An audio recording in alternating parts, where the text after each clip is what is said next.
आता आपल्या आवडत्या मालिकेचे संपूर्ण भाग मालिका प्रसारित झाल्यानंतर लगेचच पाहू शकता फक्त सन नेक्स्ट वर. भारतातील प्रेक्षकांसाठी मोफत सेवा. नाही, रात्री उलटी वगैरे नाही झाली, पण पोटात फार दुखतंय त्यांच्या. हा ठीक आहे, चालेल, तुम्ही म्हणाल तसं. थँक्यू. गौरीजी, चला आपण ऍडमिट होऊया. अहो, देवळात ओटी भरायला जाऊ म्हटल्यासारखं ऍडमिट होऊया काय म्हणताय? म्हणजे तुम्हाला बरं नाही व्हायचंय का? चला चला पटकन चला. नाही रुद्र सर, तुम्ही उगाच काळजी करताय. उगाच नाही, उगाच म्हणजे तसं म्हणायचं नव्हतं मला.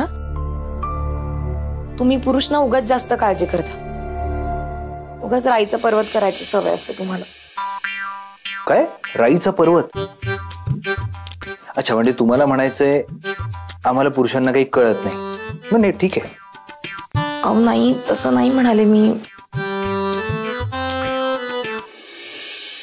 तुम्हाला खरंच काही कळत नाही का?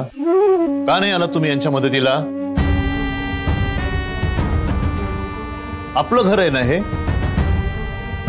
इनफॅक्ट मदत नाही, हे तुमचंच काम आहे. सुना आहेत की नाही तुम्ही या घरच्या? सॉरी राजनपा, माझा एक इम्पॉर्टंट फोन कॉल सुरू होता. पण आता करते ना मी हेल्प. ठीक आहे. आणि श्वेता तुझं काय?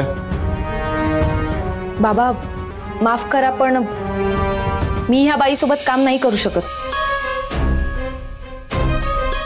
श्वेता, हे आपल्या घरातल्या पूजेचं काम आहे. त्यांचं पर्सनल काम नाही ते. तसं असेल बाबा, तर ही बाई या घरातच नको ना. श्वेता, या घरामध्ये कोणी राहायचं कोणी राहायचं नाही या विषयावर आपण आत्ता न बोललेलंच बरं.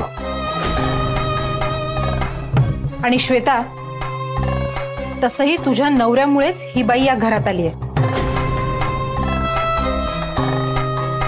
सुमितचे अफेअर्स तर. एक मिनिट सोहा, अगं या सगळ्यात यांची काहीच चूक नाहीये. मुळात ही बाईच फसवी आहे. तुम्हा सगळ्यांना कळत का नाहीये? ह्या बाईना पैशांच्या श्वेता, बस झालं. का डोळ्यावर झापडं बांधून वावरतेस तू? सत्य लख सूर्यप्रकाशासारखं समोर असताना तू हिला बोलतेस? अरे खरं तर तू हिची माफी मागायला हवीस, गौरीची माफी मागायला हवीस. मला एक सांग, गौरीला कधी भेटायला तरी गेलीस? आजारी आहे ती.